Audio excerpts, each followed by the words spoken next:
Leo, this is my quote, and I repeat: poverty is not the absence of natural resources, financial resources, or human resource. It is the absence of leadership. Okay.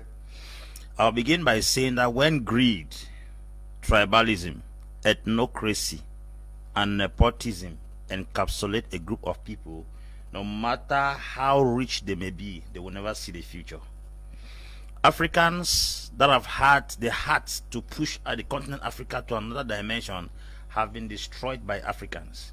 Most of the fathers of independence had their nations at heart, and if they were given the opportunity to execute what they intended to do, it would have been very possible for Africa to have emerged ere long.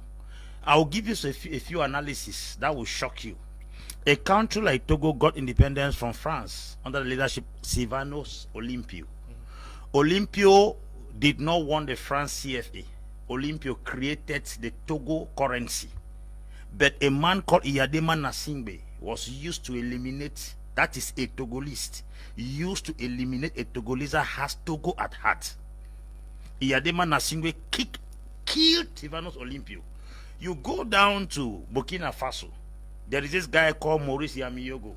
He was the one that gave them independence. He was annihilated. The person that came later after him, Thomas Sankara, in 1987, he was eliminated by Blaise Compaoré. You come to Central African Republic, there's David Dacko. David Dacko was to change the nation in another dimension, but a man called Bokasawa used to eliminate him. You go down to Congo Brazzaville, there's this guy called Maro Ngouabi. Ngouabi also was eliminated through a coup d'etat.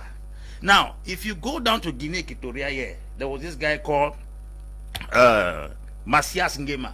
It was his own cousin, Obiangema Basoko, that was used to eliminate him. You go down to Ghana, Osagie from Kwame Nkrumah had a good intention for the nation. It was Kotoko, his own clear neighbor, that eliminated him. You go to Nigeria, the guys of Nnamdi Azikiwe, they were eliminated by Pope close to them. Now, if you put it in a nutshell, you go to Mozambique, Samora Moise Machel, it was his close partner that eliminated him. The West, and I repeat, will never and ever have access to Africa until they use Africans. That's why I say what is eating the bean seed is within the bean seed. Africans are full with greed, full with ethnocracy, tribalism, and nepotism. And if nothing is done, we will keep on killing our best every year. As I talk to you recently, I will guarantee you all shorty that this guy Magufuli has convinced us against once more that Africa does not need any support out of the country. Lazarus Chakwera, in his 8-minute speech commemorating the death of Magufuli, he said, the unpredictable Magufuli. They did not know that leadership could run in Africa without money being borrowed from International Monetary Fund, because they did not know Magufuli was coming. They did not know that projects could be set up and executed on time, because they did not know Magufuli was coming. They did not know that somebody could not pay attention to General Assembly of the United Nations. They did not know Magufuli was coming. African presidents have given us the impression that you must borrow to succeed. Before Magufuli came to power, most of the mines in Tanzania were privatized. But what he did was that he came back and then sanctioned the foreign companies that were mining in Tanzania until 16% of those particular mines were given back as ownership back to Tanzania. A scenario occurred in Zambia. Zambia is the best producer of copper. You have the copper belt in Zambia. Zambia sold that copper belt to an American firm upfront without payment, that they will exploit the copper and pay them later.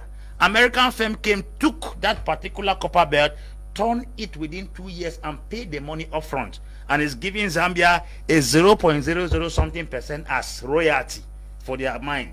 Was that colonialism? It is talking about stupidity and poor management. Who brought gun to give that copper belt to America? Nobody brought gun.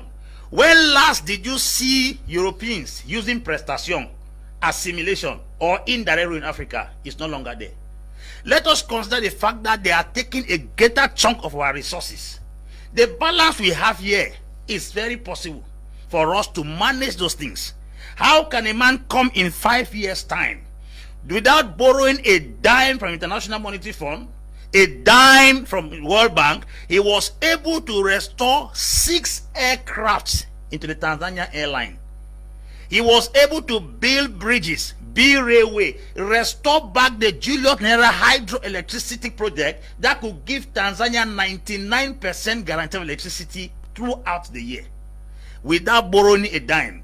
China proposed to borrow him 10 billion to reconstruct and expand the port in Dar es Salaam. He refused, yet the port was under extension. Where did he get the money? That's what we are talking about.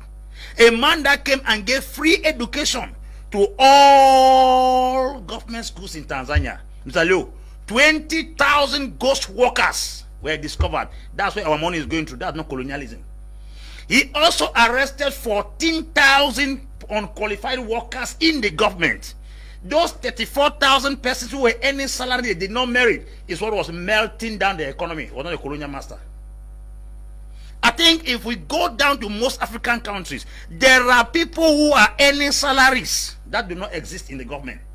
Where is colonialism in all these things I have outlined?